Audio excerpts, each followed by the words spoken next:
I gotta go. Hey, no, stay a little while. I wish I could stay forever. I've been waiting a long time for someone like you to come along. Now listen to me. Now don't go nodding off. Listen to me. I can't see you for a bit. What's that? We'll just lay off for a day or two till I know what's what, eh? I don't get you. I gotta go. Hey, wait, what's wrong? I just gotta go. But you mad at me? I just gotta go. Hey, no, don't be mad at me. Here, take this. Well, what's that for? That's for a very special lady. Is that all it means to you? I want you to have this. 30 bob screw. Hey, now don't talk dirty now. You're here, don't sound ladylike. Now, come on, take it. It's just a token for my girl. You never minded before. I don't want your money. I'm not a prostitute. Yeah, I never said you was. Oh, you're as bad as him. As bad as who? Never mind. As bad as who, baby? No one. Come on, clue me in, honey child. Shh! Your voice, you little British streetwear. I can't talk now. Hey, well, I can. So look at me in the eye and tell me as bad as who. What do you bloody think? My husband, you fool.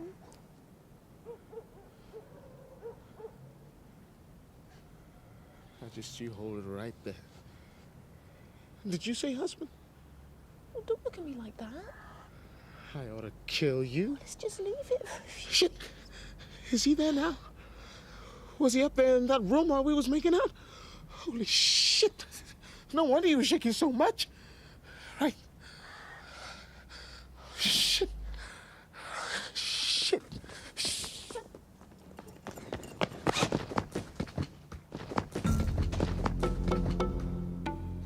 There he is. We find you guilty of rape and sentence you by the unanimous vote of every member present to be hanged by the neck until dead.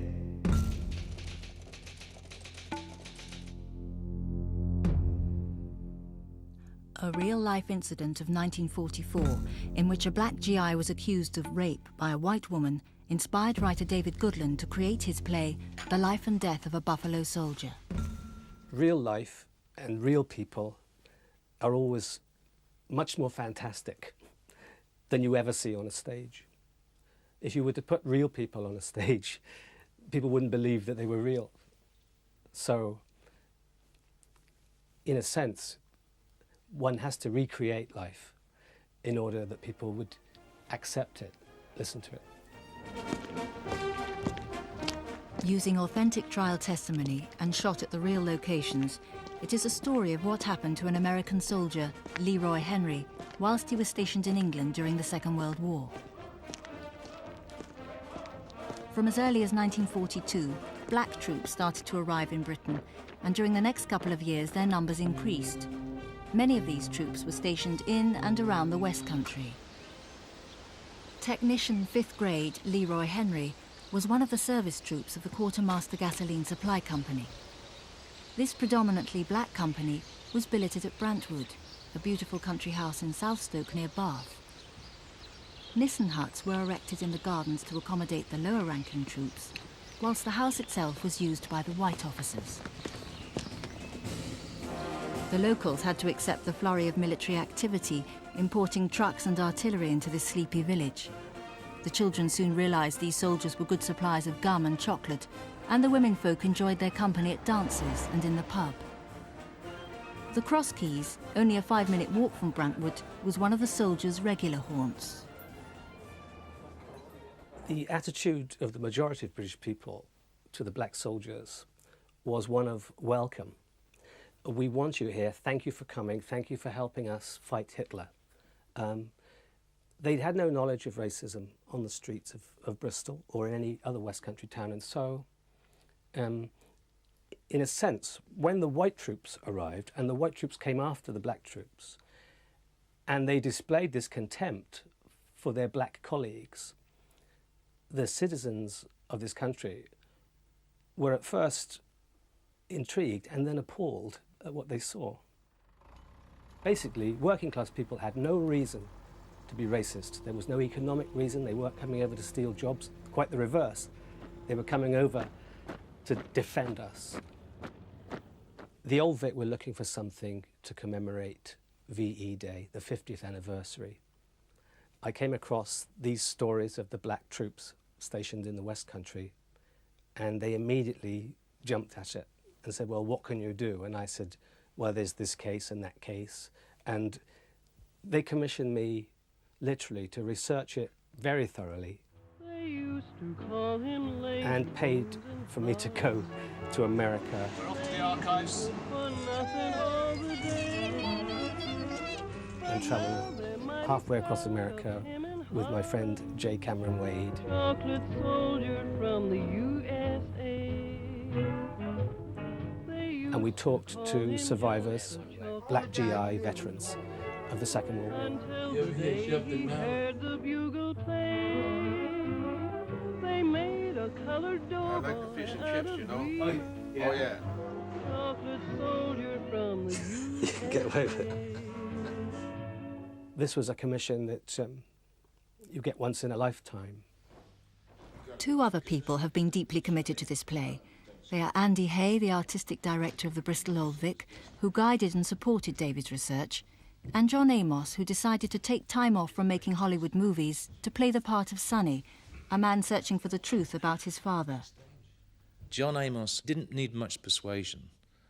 This play went straight to his heart because his own father was a GI. And it was a history that he didn't know about, a story he hadn't heard. And he said to me that when he read the play, he had a great excitement and a good feeling about it and wanted to do it.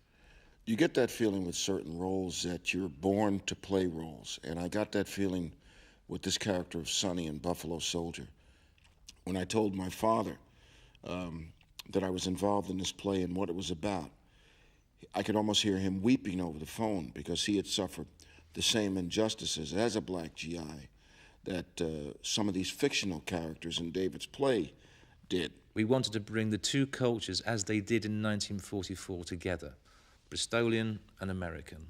The thing that fascinated me most was the idea that during wartime England, a man could be hanged for the crime of rape, which to me was extraordinary. I mean, I do know that it hadn't been a capital offence in this country since the 1860s.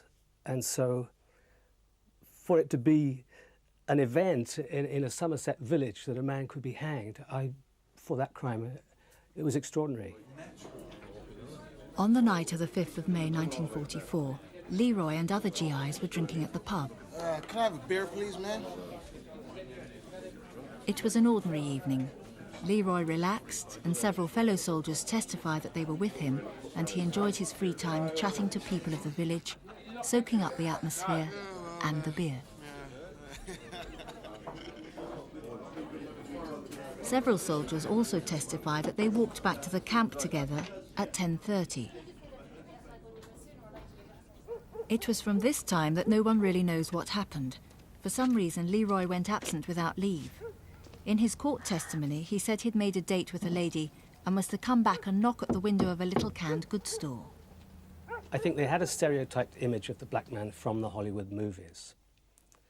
But I think this image was very quickly dispelled when they met these black soldiers, when they invited them into their homes for tea and found out that actually they were human beings, the same as them.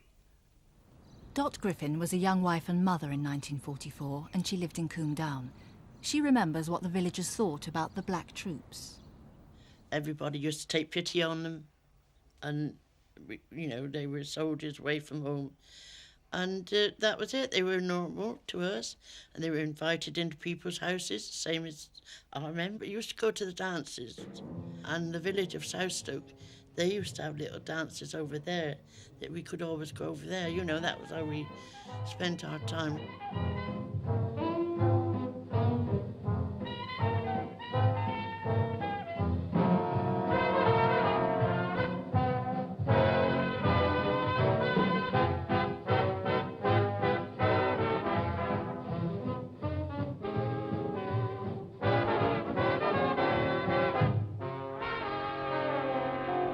I looked at the particular case of Leroy Henry and found that perhaps it was really nothing more than a sordid liaison that had gone wrong for the two people involved. Nevertheless, they were both victims of something larger than themselves. When she betrayed him, she must have had no idea what could happen to him for that. And I wanted to make a love story where the girl and the boy were so deeply in love that the very thought of it ending would send the girl off into paroxysms of jealousy and actually betray him. I mean, I believe what Oscar Wilde said, that each man kills the thing he loves, and I think we've all got a propensity to betray. And so I wanted to explore that theme, and also I'd happened to spoken to some people who had very happy relationships with the black GIs. One of these was between Louis Edmeade and a Bristol girl called Patricia. Whilst he was stationed at Muller's Orphanage in Bristol, they met and fell in love. Eventually they married and lived happily together until Louis's death a few years ago. I met my husband at a dance in Horfield, and he was very charming and persistent. I wasn't keen to take Louis home, you know, I wasn't that serious about it, but my sister wanted him to meet my parents, so they got the house ready, as, you know, you want it to be, and I took him home. My father liked him straight away, but they were very worried about us because we were so young. They naturally worried about their daughters, because with older men, Louis was 8 years older than me. But they took him at face value, they weren't prejudiced. But in Leroy's case, evidence suggested that it wasn't a love story. Hey, baby. Coming out to play? It was a transaction. Money for sex. Leroy stated that he had met her twice before and had had sex with her for money, £1 a time. On the night in question, the woman had asked for £2. She, he alleged, had said, I'll get you in trouble. And he was in trouble. And she could have had no idea just what trouble he was in, because the one thing that southern white Americans hated was the idea of a black man going with a white woman. To take advantage of all those English girls was okay if you was white. All I'm saying is Jimmy was black, breaking America's most fearful taboo. See, white doughboys, they can screw away to their heart's content. See, they get showered with shiploads of rubbers and advice on clearing the clap, but if you were black, well, just you don't get found out, that's all. Because if you do, you got to pay the full, and I mean the full price. Unaware of the consequences, this was the story told by the woman when she was discovered out on the streets, late at night, by her husband only wearing a coat over her nightdress. She stated that she had never seen the soldier before. She had heard someone knocking, and when she opened the window, he'd asked for directions to Bristol. He was making quite a bit of a noise, so she told her husband, who was half asleep, that she was going to put a soldier on the right road. She quickly put on her coat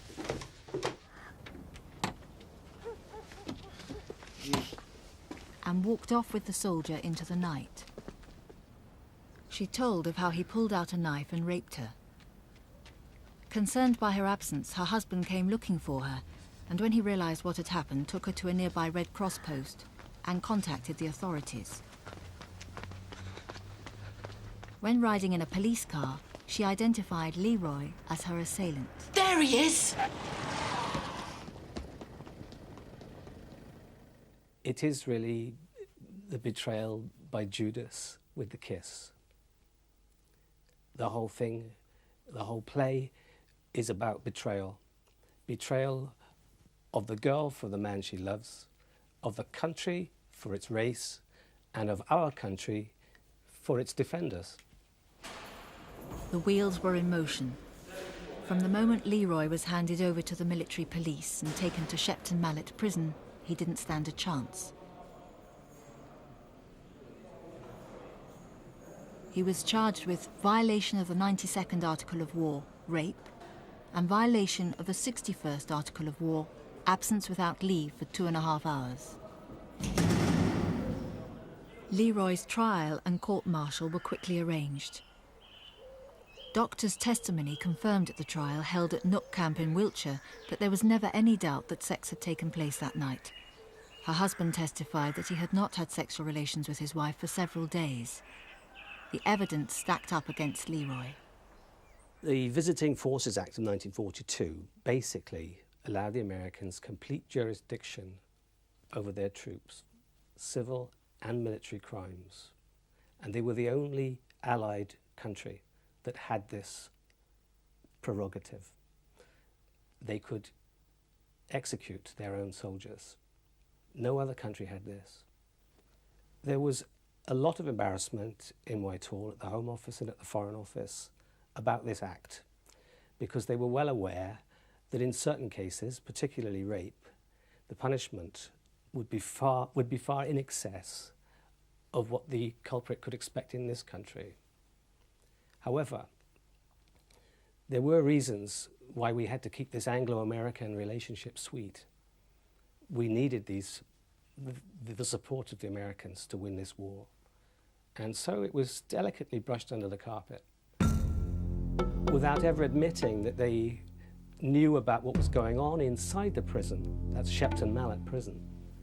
They had supplied a works foreman to go down there and help the Americans prepare it, right down to the business of building an execution shed and the gallows that went with it. And of course, ultimately, to supply our own hangman, Albert Pierpoint. He was England's official executioner. Seeing this sideline of his hanging Americans wasn't too well known. They kept it a secret because rape was not a capital crime in England. And besides, if you'd have taken 22 American soldiers and hung them one after the other, all in one morning, you'd have kept your mouth shut too, no? During the war, the official figures up to August 1945 were 169 American servicemen sentenced to death for rape, 29 were actually executed, 25 of those were black. And that was out of an army that was only 10% black. Yeah, given the fact that mixed marriages were illegal in about 35 states of America at that time, the American authorities tried to stamp on sexual liaisons between black and white because obviously they felt that there wasn't much to look forward to. A marriage between a white English girl and a black GI was destined to fail in most states of America. So usually when people asked permission to marry under those circumstances, they were just refused. Louis knew he was going back and he told me, and we went to see my dad. And my dad said to Louis, "You'll always be welcome here." And he said, "Will I be welcome as son-in-law?" And I was hiding behind the door listening. And my father said yes. They really liked one another. And we were very happy together. We had a very good life. He was a wonderful person. I have 2 sons. Yeah. And I miss him. Back in 1944, things were not working out so well for Leroy Henry. We find you guilty of rape and sentence you by the unanimous vote of every member present to be hanged by the neck until dead. But the locals would not let the sentence go unnoticed. They started a petition to free him. I haven't had time to put this in the play. There's just not room in an evening to discuss this. But these 2 chaps, Sam Day and Jack Allen, got together and they did an extraordinary thing. Because while Eisenhower was worrying about what he was going to do with his troops on D-Day, all that, these 2 men managed to get a petition over to him, and it contained 31,000 signatures.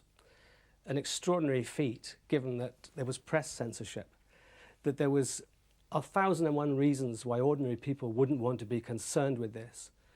These 2 chaps managed to galvanize that many people to sign for this man's life. Yes, I remember it. I was working at the Admiralty at the time, and we all signed it. But we didn't think it was fair that he should be singled out like that. I mean, you weren't the only one, so you just had to stand by it, like. Chocolate soldier from the USA. They used to call him just a chocolate dreamer. People wrote letters, not just to Eisenhower and the Judge Advocate General at Cheltenham, but to President Roosevelt. The Daily Mirror ran a campaign to save the life of this man. One black man when tens of thousands of troops were being killed in Normandy. Eisenhower gets to hear about Jimmy's case, and he's under pressure to do something about it. The English public is kicking up a ruckus, first because they hate injustice, and second, and 31,000 signatures were witness to this fact, they don't like American fascists doing their lynching on British soil. Anglo-American relations are at an all-time low, so Ike orders an investigator to go down there to see whether he can detect the stink of the Ku Klux Klan on the cobbled streets of Somersetshire. I don't think Eisenhower would have interfered if it hadn't been for that petition from Sam Day and Jack Allen. There's no doubt in my mind about that. I don't think it would have even got as far as him. It did result in the man being returned to work. No retrial, no reduced sentence, simply verdict and sentence disapproved. He was quietly redeployed. No one really knows what happened to him after that. I picked up his case, his story, in St. Louis, and I believe that he died in 1971. And there is a theory that he became a priest. A landing was made this morning on the coast of France by troops of the Allied Expeditionary Force. Black soldiers alongside whites contributed to the eventual victory. And when they got home, nothing had changed. Nothing. Good enough to die for America. Oh, yeah. But not good enough to live next door to or to sit next to on a bus. A colored GI in uniform traveling south of the color line, he had a better chance of survival on a Mississippi chain gang. They weren't even allowed to march in the victory parade through New York City.